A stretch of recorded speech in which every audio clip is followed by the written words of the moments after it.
ஹட்டன் கல்வி வலயத்திற்குட்பட்ட டிகோயா ஸ்ரீவாணி ஆரம்ப பாடசாலையில் கல்வி பயிலும் சுமார் 50 மாணவர்களுக்கு ஏற்பட்ட திடீர் சுகவீனம் தொடர்பாக அம்பகமுவ சுகாதார வைத்திய அதிகாரி காரியாலயத்தின் பொது சுகாதார பரிசோதகர்கள் இன்று குறித்த பாடசாலைக்கு சென்று சோதனை நடவடிக்கையில் ஈடுபட்டுள்ளனர். மேற்படி பாடசாலையில் 1, 2, 3, 4 மற்றும் 5 வகுப்புகளில் பயிலும் மாணவர்களில் 50 பேரே இவ்வாறு திடீர் சுகவீனமடைந்துள்ளனர். குறித்த மாணவ மாணவிகளுக்கு நேற்று மாலை முதல் தலை சுற்றல், வாந்தி மற்றும் வயிற்றுப்போக்கு போன்ற அறிகுறிகள் தென்பட்டதை அடுத்து பெற்றோர்கள் தங்களது பிள்ளைகளை டிகோயா ஆதார வைத்தியசாலையில் அனுமதித்துள்ளனர். 50 மாணவர்களில் 25 மாணவர்கள் டிகோயா ஆதார வைத்தியசாலையிலும் ஏனைய 25 மாணவர்கள் ஹட்டன் நகரத்தில் உள்ள தனியார் வைத்தியசாலையிலும் சிகிச்சை பெற்று வீடு திரும்பியுள்ளனர்.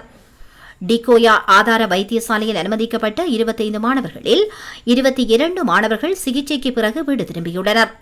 மீதமுள்ள 3 மாணவர்கள் தொடர்ந்தும் சிகிச்சை பெற்று வருகின்றனர். மாணவர்களின் நிலைமை பாரதூரமாக இல்லை எனவும் வைத்தியசாலையில் வைத்தியர்கள் தெரிவித்துள்ளனர்.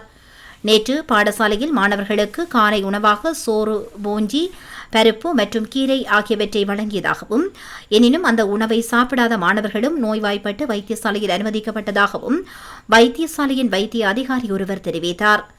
இதனால் பாடசாலையில் உள்ள குடிநீரினால் எதுவும் பிரச்சினைகள் ஏற்பட்டிருக்கலாம் என சந்தேகிப்பதாகவும் அம்பங்கமுவ சுகாதார வைத்திய அதிகாரி காரியாலயத்தின் பொது சுகாதார பரிசோதகர்கள் இன்றைய தினம் பாடசாலைக்கு விஜயம் செய்து குடிநீர் மாதிரிகளை சேகரித்துள்ளதோடு தொடர்ந்தும் இச்சம்பவம் குறித்து விசாரணைகளை முன்னெடுத்து வருகின்றனர்.